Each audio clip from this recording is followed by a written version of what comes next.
nuevamente a nuestra estimada audiencia y bienvenidos a hoy lunes 15 de marzo del 2021 a una nueva edición de nuestro programa De Aquí y de Allá.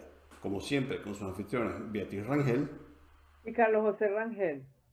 El mundo marcó este 11 de marzo el primer aniversario desde que la Organización Mundial de la Salud declarase a la explosión y contagio explosivo del COVID-19 una pandemia global. En esta media hora nos dedicaremos a hablar de las transformaciones ocurridas durante estos 12 meses aquí y allá. El jueves pasado, el Congreso de los Estados Unidos aprobó un paquete de gastos, estímulos e incentivos fiscales que rápidamente fue firmado por el presidente Biden para atacar el impacto económico y social de la pandemia en los Estados Unidos. Las medidas, tanto fiscales como monetarias, son similares a otras tomadas por otros países, pero de muchísima mayor escala. Con este tercer paquete fiscal llega el total presupuestado para contrarrestar los efectos del COVID-19 sobre la economía algo más de 4.000 millones de millones. Esa es una cifra extraordinariamente grande. Equivale al presupuesto anual de muchos países alrededor del mundo y no países pequeños.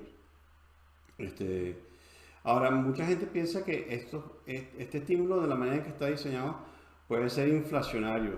No sé qué has pensado tú al respecto, pero yo tengo mis propias apreciaciones que son coyunturales más que estructurales al respecto del efecto económico, el impulso sobre la demanda que ha ocurrido.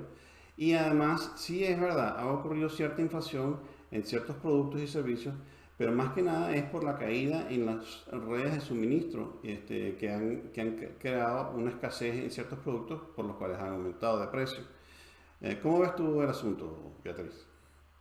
Mira, Carlos, yo francamente, como economista, aun cuando tengo rato que no practico esa profesión, digo, no vivo de ser un economista, porque ni doy clase de economía, ni hago estudios de economía, pero sí sigo con muchísimo interés el desarrollo de la economía mundial. Y a mí, francamente, me parece que en una crisis en la que salió muy afectada la cadena de valor y la demanda agregada, si tú repones solo la demanda agregada y la cadena de valor no responde con la misma celeridad, tú puedes tener un episodio inflacionario fuerte. Yo sí siento que eso puede pasar. Sí. Es más, el, em, la reciente subida de los precios de los metales como el oro, el cobre y la plata parecieran anunciar que algunos inversores quieren asegurarse de tener activos que con la inflación se aprecian. Ujú. Pero la verdad es que estamos en un sistema económico global que está en flujo, es decir, es decir, todavía no se ha terminado de asentar la, la economía digital y tampoco ha dejado de funcionar la economía manufacturera.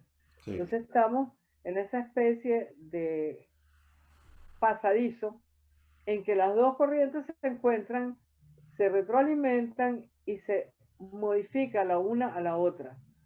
Entonces surge un nuevo esquema económico mundial. Pero todavía no hemos llegado a ese nuevo esquema económico mundial y en el pasado esa síntesis entre la transformación de la tecnología, por conducto de la tecnología, de las tareas económicas, antes de lograrse la síntesis, hubo varias crisis. Hubo crisis inflacionaria y hubo crisis deflacionaria. Porque en este caso yo creo que el nivel de inversión que han hecho todos los estados en la demanda agregada pareciera llevarnos a una crisis inflacionaria. ¿Tú crees? La verdad es que yo no creo que eso sea necesariamente correcto, porque fíjate que el mismo presidente de la Reserva Federal, el director de la Reserva Federal, Jerome Powell, no tiene especialmente, ¿cómo se llama? Preocupaciones acerca de la inflación en los Estados Unidos en este momento y por supuesto eso impulsaría la inflación a nivel mundial. Porque el problema ahorita es, como te dije y como tú mismo lo planteaste, caídas en las cadenas de valor, en las cadenas de suministro, que han causado, por ejemplo, que un incidente, bueno, una situación bastante anecdótica y casual que ocurrió en los Estados Unidos es la explosión en el precio de los carros usados, debido a la escasez en los carros nuevos. Y la escasez en los carros nuevos se suscitó por la caída, como tú dices, de la cadena de producción, la cadena de valor que lleva a la producción de los carros nuevos. Y como se había reducido la posibilidad de fabricar carros nuevos, entonces los fabricantes se dedicaron a fabricar carros mucho más, de mucha mayor rentabilidad, que son los más caros. Entonces los más baratos no se producen, el valor de los carros usados sube y mucha gente inclusive ha aprovechado para vender sus carros usados a un precio mucho mayor que lo que normalmente, lo que tendría verdadero valor. Sí, es especulativo, es una burbuja, pues, pero es totalmente coyuntural y que va a pasar. Yo no creo que eso sea sino un Yo francamente no sé, pasajero. pero o sea, yo cuando estudié economía, a mí me enseñó Paul Samuelson. Y el señor Samuelson me dijo, si usted le da a la gente suficiente dinero como para que compre 100 cosas y usted solamente puede producir 60, los precios suben. Bueno, por supuesto, Punto. sí, eso es exactamente lo que Entonces, estoy diciendo. y me vas a perdonar, Carlos, pero esos señores que están en el Federal Reserve Board y los señores que están manejando la economía, yo te apuesto que jamás en su vida pisan un automercado. Yo sí te puedo decir a ti los precios exactamente de todos los comestibles. Y por Efectivamente, lo los menos combustibles han en la aumentado. ciudad de Miami, yo que llevo las cuentas de mi casa, te puedo decir que el aumento de los precios de los comestibles entre el año 2000 y el año 2020, o sea, en 20 años que yo llevo la cuenta, ha sido del 32%. Bueno, sí, los comestibles han aumentado, sin lugar a dudas, pero otras cosas han disminuido de precio. La inflación agregada en este momento no supera el 2%, y se estima que probablemente sí va a superar el 2% posteriormente. Por ejemplo, la- las, eh, los boletos de avión, los boletos para eventos públicos, todo ese tipo de cosas han disminuido brutalmente de precio. Pero Muchísimo. claro, porque nadie va y nadie está volando. Bueno, yo sé, pero Entonces, lo que están la tratando de inflación hacer las aerolíneas agregada, la es inflación, cubrir los costos fijos, por lo menos. Pero es que eso es una regla, pero es que eso es la regla número uno cuando traes una contracción económica. Tienes que bajar los precios para cubrir tus costos fijos y solamente perder con los costos variables. claro, Ah, que justamente se han tratado de mantener muchos de esos costos variables a través de los programas de mantener empleo y demás, los PPP y todo ese tipo de cosas para mantener el empleo y eventualmente mantener la demanda. Lo pero es que es a lo que me voy a referir, ha Carlos. Si disminuido tú vas a mantener el empleo con la gente recibiendo ingresos y de una cadena de producción o de una cadena de valor que todavía no está completamente articulada, tú no vas a tener los bienes que la gente que tiene el dinero quiere comprar. Entonces puedes tener una crisis inflacionaria. Yo no estoy diciendo que nos vamos a hundir en la hidralerna de la inflación. Yo lo que estoy diciendo es que yo no descarto un episodio inflacionario fuerte. Ujú, sí, y afortunadamente la Reserva Federal ahorita está con intereses entre 0% y 0,25% y puede reaccionar efectivamente con muchas herramientas y bueno, por supuesto todavía está haciendo quantitative easing, y entonces puede, para aumentar la liquidez monetaria, y puede utilizar esas herramientas para manejar la inflación A mí lo que me relativamente parece fácil. más interesante de todo esto, sinceramente, es las transformaciones del día a día, o sea, cómo ha cambiado nuestra cotidianidad después de este episodio del COVID-19. Ujú, Así como lo registra el informe de la revista Fortune, hay unos cambios impresionantes. Por ejemplo, ya las compañías no van a necesitar el mismo espacio de oficina. ¿Por qué? Porque han descubierto que sus empleados pueden perfectamente bien realizar las tareas que les han sido asignadas desde su casa. Y va a haber muchos empleados que van a preferir trabajar en la casa y solo ir a la oficina cuando hay reuniones. Por tanto, cuando yo estaba siguiendo los datos de el espacio de oficinas en la ciudad de Nueva York y para el agosto del año pasado, después no lo seguí siguiendo, pero en agosto del año pasado, la cancelación de contratos por espacios de oficinas en la ciudad de Nueva York alcanzaba a 1 millón de pies cuadrados. No quiero saber cuántos millones de pies cuadrados es hoy. Entonces, eso significa que las personas, o sea, los empresarios que viven de del alquiler o venta de espacios de oficina van a tener que reinventarse, porque esos espacios de oficina van a tener que ser dedicados a otro uso. Bueno, esa es otra cosa que también probablemente va a impactar la inflación, porque esos van a bajar de precio. O sea, eso es lo que estamos diciendo, la sobreoferta o la escasez afecta a los precios definitivamente. Pero una de las cosas más interesantes que yo vi en ese informe de Fortune es que a pesar de que la gente pensaba que cuando la gente trabaja desde la casa a lo mejor la productividad baja, ha sido todo lo contrario. La productividad de muchos empleados ha subido, entre otras cosas porque las rutinas diarias la gente estaba acostumbrada a desayunar, montarse en el carro, ir a la oficina, trabajar allá, después montarse en el carro y regresar, las rutinas diarias han cambiado, se han trastocado completamente. Entonces la gente trabaja a medianoche, fines de semana, más cosas, haciendo cosas de manera mucho más efectiva que lo que es tradicionalmente. Entonces, definitivamente la manera de trabajar va a cambiar completamente después del COVID.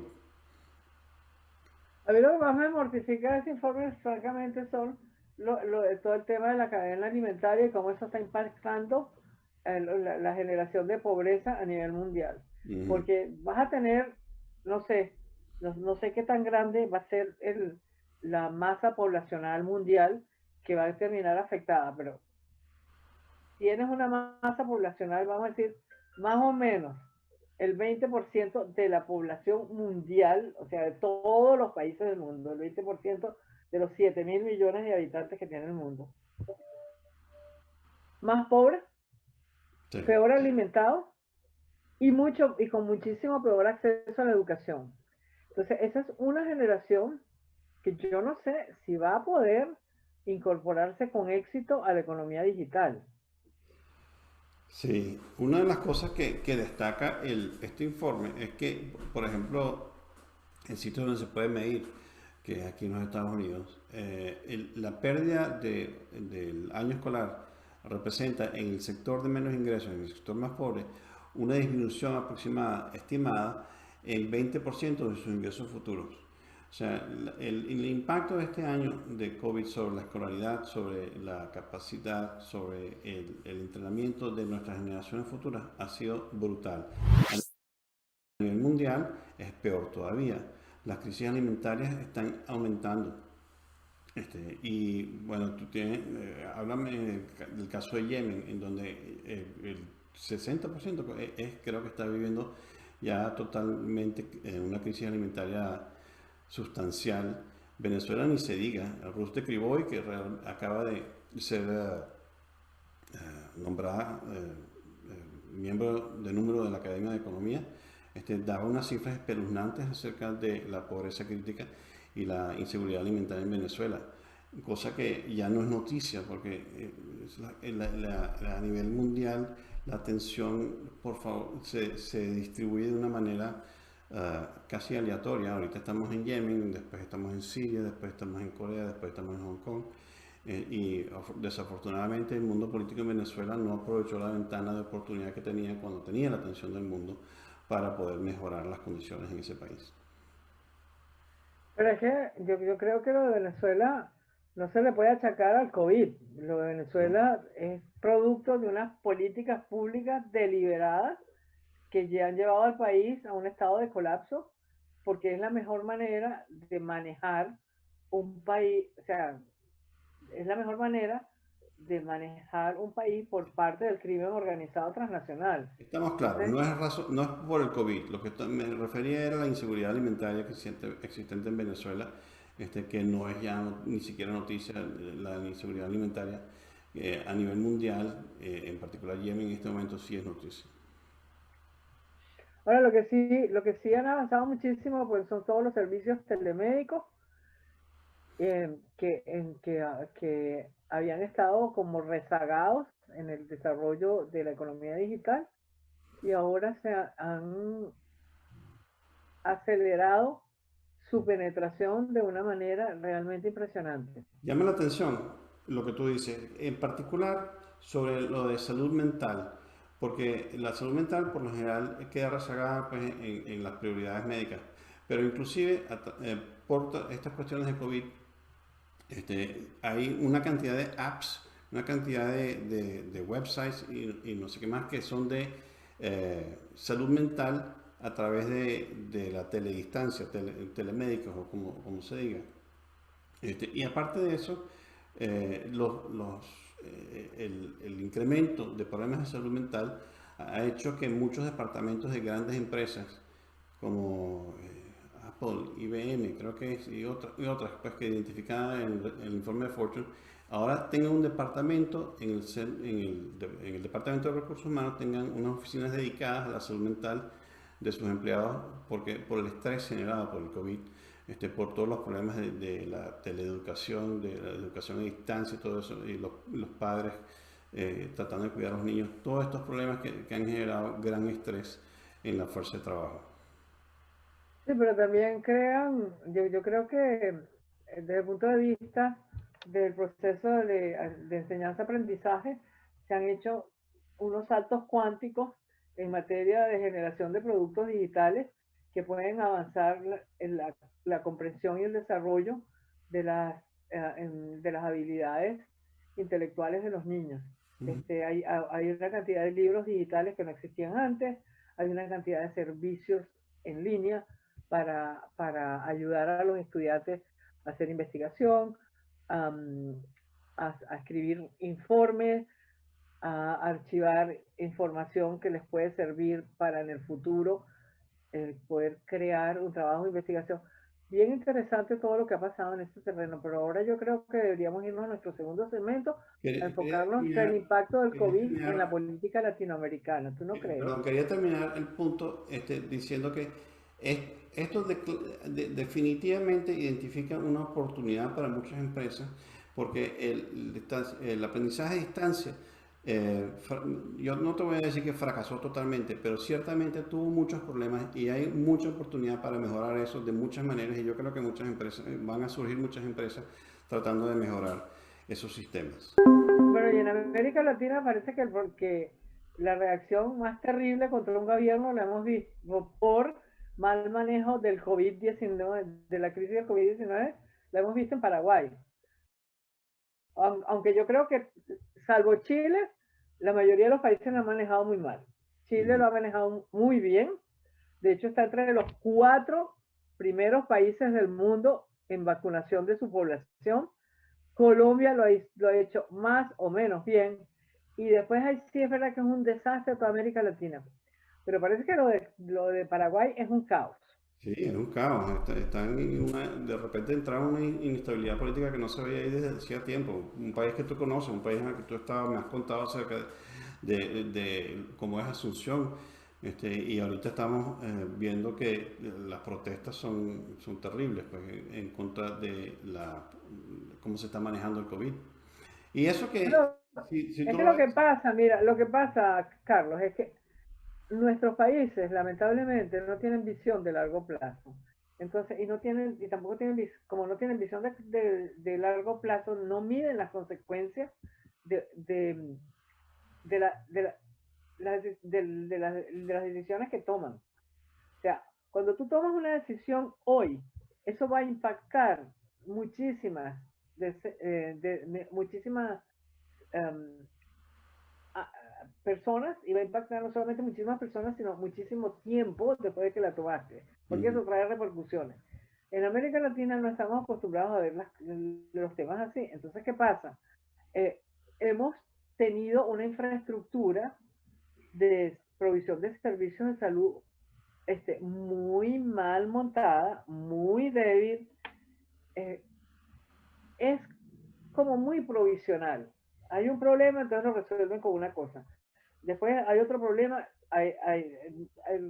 toman otra solución y van montando así soluciones que no están relacionadas entre sí, donde no hay un marco institucional que las administre, las mantiene y las mejore. Sí. Entonces, bajo esas condiciones, a mí no me sorprende para nada que, las, que los países donde haya habido más muertes por COVID-19 incluyan a Brasil, a México, a Colombia, a Argentina y a Perú. Y yo creo que van a seguir también, porque entre otras cosas, vamos a suponer que estos países logren eh, financiar el ejercicio de vacunación de la población. No toda la gente se va a ir a vacunar. ¿Por qué? Porque hay una cantidad de gente que cree unas cosas absurdas sobre la vacuna. Yo estaba el otro día viendo unos noticieros de diferentes países de América Latina y se me heló la sangre viendo gente, clase media, profesional, decir que no se iban a vacunar y no se iban a poner tapabocas. Sí, no, eso no, o sea, el COVID, por supuesto, apenas lleva un año y algunos meses en el mundo y ciertamente al principio no se sabía mucho acerca de cómo se transmite, por ejemplo. Entonces, todo el mundo lavaba todo, llegaban de la casa, de la calle, se bañaban, se desinfectaban a cada rato, todo ese tipo de cosas. Lo que sí se ha determinado ahorita, efectivamente, es el tapabocas como un método efectivo para evitar el COVID. El COVID evidentemente es respiratorio, se transmite por el aire, no se transmite tanto por la superficie, por supuesto que se puede transmitir, pero es muchísimo menos la transmisión. El hecho de que la gente no quiera ponerse tapabocas es casi suicida.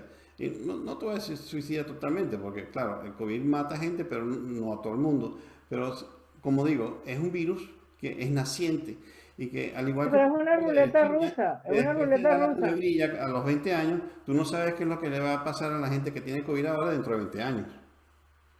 Mira, eso es una ruleta rusa. Ahora yo te voy a decir una cosa, eso de tapaboca. El tapaboca no es en el COVID-19 que ha demostrado su eficacia.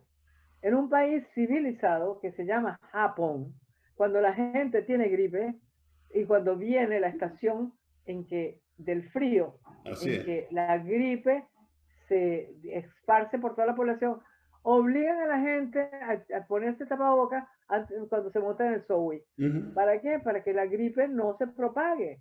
Eso es cierto. Entonces, si ya en el Japón, desde los años 70, imagínate tú, ya van a tener, ya tienen medio siglo Ujú. usando el tapabocas de una manera eficiente, ¿qué más pruebas quieren los demás países del mundo si no es eso? Entonces ahora están con unas teorías ridículas que yo no sé de dónde las sacan, además yo no sé, yo no tengo tiempo para ponerme a leer esas locuras, pero yo veo que hay muchísima gente y además se la dicen con una tranquilidad como que si te estuvieran leyendo la Biblia. Exactamente, esa es la misma símile que usa, como que si lo estuviese leyendo un pasaje de la Biblia. Es impresionante. O sea, la palabra de Dios y la de Bueno, ¿y Dios. qué te parece la detención de Janine Áñez en Bolivia? Bueno, eso es parte de la inestabilidad política que está ocurriendo, pues allá, justamente por todos los problemas que están ocurriendo en todos los países, por supuesto, Bolivia no deja de estar contagiada de esos problemas. Y pienso yo que es una manera también de desviar la atención acerca de todos los problemas que están teniendo, como todos los países, surgidos por el problema de salud y económico que genera el COVID. Ahora, eso Pues es fíjate que yo no creo adicional, eso. perdón, Yo sí déjame creo terminar. que toda América Latina tiene una gran inestabilidad política porque su marco institucional, no me canso de repetirlo, no Ujú. fue construido ni para que haya democracia ni para que haya creación de riquezas, sino para extraer renta y para que haya corporativismo. Sí. Pero sí quiero decir algo. Me parece que estamos viendo el, una mutación del populismo y que esa mutación del populismo está regresando a nuestros países. El señor Evo Morales renunció a la presidencia. Su vicepresidente también. El presidente del Senado, los tres primeros vicepresidentes, el presidente y los dos primeros vicepresidentes del Senado renunciaron. El presidente de la Cámara renunció y se fueron todos. Ante una rebelión profunda que hubo de la sociedad civil encabezada por un señor Camacho que nadie conocía, que fue el que descubrió el fraude electoral monstruoso, donde vimos en vivo y en directo cómo estaban sacando, escondiendo las actas legítimas que registraban la votación. Entonces, los señores, se forma un lío gigantesco, la sociedad civil reacciona, y en esa reacción de la sociedad civil hay enfrentamientos con el gobierno y hay 30 muertos. Cuando hay los 30 muertos, el pueblo reacciona muy mal, el señor Morales se debe haber perdido y se va con todo su séquito. La señora Áñez era la cuarta vicepresidenta del Senado y de acuerdo con la Constitución, ella era la que tenía que asumir. Así es. Entonces, ella asume. Pero ¿qué pasa ahora? Como manejaron tanto ella como la oposición democrática boliviana mal las cartas, fueron a unas elecciones fragmentadas, no cambiaron la autoridad electoral, no sé qué más. Entonces, el partido de Evo Morales les dio, francamente, una paliza electoral. Entonces, están ahí y ahora necesitan liquidar, o sea, aniquilar a toda la población. Entonces tienen que cambiar la narrativa y tienen que decir, todos estos tipos son unos golpistas. Y entonces los vamos a enjuiciar para llevarlos a la cárcel para que ellos paguen por su traición a la patria. Porque cambiando esa narrativa es que pueden instalarse en el poder por el tiempo que quieran. Sí. Y el que no vea eso, sencillamente no entiende lo que está pasando en América Latina. Sí, bueno, y normalmente cuando hay, o sea, eso es algo que ocurre en Latinoamérica demasiado frecuentemente, que la oposición extrema, cuando llega al poder, acusa a sus opositores de traición o de corrupción de una manera irrita. O sea, muchísima gente es acusada de corrupta simplemente porque todo el mundo supone que son corruptos. Es la suposición general de que si estás en el gobierno eres corrupto. Es un absurdo que eso sea la premisa básica del gobierno de Latinoamérica. Y lamentablemente eso genera que exista mucha corrupción, porque entonces hay gente corrupta que quiere ser parte del gobierno. Entonces los que no son corruptos entran en una especie de dilema del prisionero, no siendo corrupto, pero siendo acusado de corrupto. Tú muy bien sabes que todos los presidentes de la democracia de Venezuela prácticamente murieron pobres. El único que murió rico fue Chávez, murió rico fue Pérez Jiménez. O sea, eso es un absurdo total en la manera en que se maneja la corrupción como arma política en Latinoamérica. Bueno, pero es que en el caso de la señora Áñez no la están acusando de corrupta, la están acusando de traición a la patria, que es mucho peor. Entonces, bueno, finalmente yo creo que mira, hacer este método tendríamos a destacar quiénes han sido los países ganadores de la pandemia a nivel mundial. Y obviamente los dos países son Israel y China. Israel ha sido el país que mejor controló y que hoy en este momento tiene la mayoría de su población vacunada, y China también con otros métodos completamente distintos porque son dos sistemas políticos distintos, controló también la horrible erupción del COVID-19 en Wuhan y ha logrado estabilizar su economía y estabilizar al país. Sí, y China yo creo que fue el mayor ganador en toda la situación, porque debido a una retirada pues, a nivel mundial de la importancia de la hegemonía política de los Estados Unidos por intención, China simplemente ocupó ese vacío que estaba ocurriendo.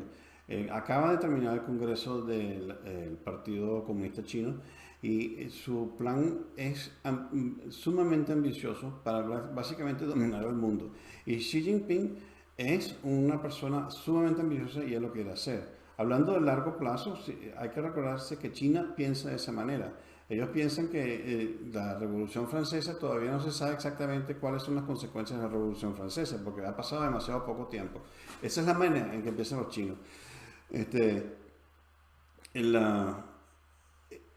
las cadenas de valor originadas en China, anterior al COVID, sí se han roto y eso puede ser una piedra de tranca en muchos de los planes de China. Pero ellos están eh, eh, poniendo su marca política y militar en el mar del sur de China, retando básicamente a Japón y a los Estados Unidos. Están haciendo iniciativas agresivas contra Taiwán y ciertamente en Hong Kong. En este momento, Hong Kong prácticamente se le ha eliminado su independencia política. Sí, no ha respetado para nada el famoso acuerdo eh,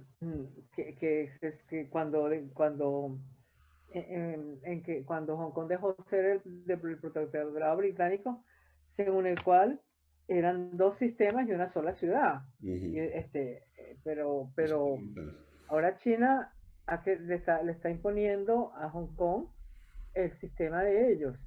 Y yo creo que eso va más allá de lo que podría impactar las relaciones entre China y Occidente, aquí va a impactar mucho a la propia China, porque si bien es cierto que la población china ya está acostumbrada a un régimen que todo lo Autoritario. controla, Ujú. en China se ha formado mucha clase media, mucha gente que ha viajado, mucha gente que tiene negocios gracias a Hong Kong y que no quisiera ver que el estatus de Hong Kong cambiara simplemente porque Hong Kong es el facilitador de las relaciones con Occidente y la mayoría de los negocios de las empresas chinas, grandes y chiquitas, están con Occidente. Entonces, yo no sé, a mí me da la ligera impresión que eso le puede hacer boomerang a China y que China a lo mejor va a tener que, si no corregir el cauce, por lo menos aminorar la marcha sobre Hong China está Kong. probando las aguas, está retando al occidente. Expulsar al embajador británico de Hong Kong no fue o sea, no es nada leve. Hacer lo que está haciendo en el mar del sur de China no es prácticamente escupir en la cara a los Estados Unidos. No, está siendo muy agresiva China y como tú dices, eso puede traer consecuencias. Vamos a ver qué pasa. Bueno, y yo creo que el país deberíamos Hay un recordar que tema que queríamos hablar que tú querías hace 6 semanas mencionar. más o menos empezamos a hablar de la crisis en Myanmar y más o menos por esa época vaticinamos que eso iba para un baño de sangre. Así Pues es. ya el baño de sangre, ya llevan 60 personas muertas y Ujú. todos los días matan nuevos dirigentes de protestas, grandes y chiquitas, en contra de este control de los militares sobre el país. Están atacando ahora los líderes de los sindicatos y los sindicatos en sí que están protestando por la interferencia económica pues, que ocurre. Y estos líderes sindicales están pidiéndole a las empresas transnacionales que rechacen productos de Myanmar por ahora. O sea, la cosa no se está poniendo color de hormiga, como decimos por ahí. Ay, a esos militares no les importa nada porque ellos tienen el negocio de la droga. Sí, pero eso, como siempre, es un grupo pequeño, el resto del país puede protestar contra ellos. Y como tú dices, como ellos tienen las armas y los otros lo que tienen son las voces, las armas contra las voces normalmente resultan en sangre en el suelo, en el piso. Exactamente, tú tienes toda la razón. Bueno, Carlos, yo creo que hasta aquí llegó nuestra conversación de hoy, ¿tú no crees? Sí, bueno, pero la semana que viene vamos a seguir hablando de otros temas, nuestras perspectivas de temas de gran relevancia en estas y otras regiones del mundo. Agradecemos mucho la atención de todos nuestros radioescuchas, nuestros televidentes, nuestros YouTubevidentes, sus comentarios y sugerencias. Escríbanos por Twitter, siempre estamos abiertos al diálogo sobre las noticias más destacadas, aquí y allá. Les deseamos como siempre un feliz día y una buena semana, estén donde estén. Muchas gracias.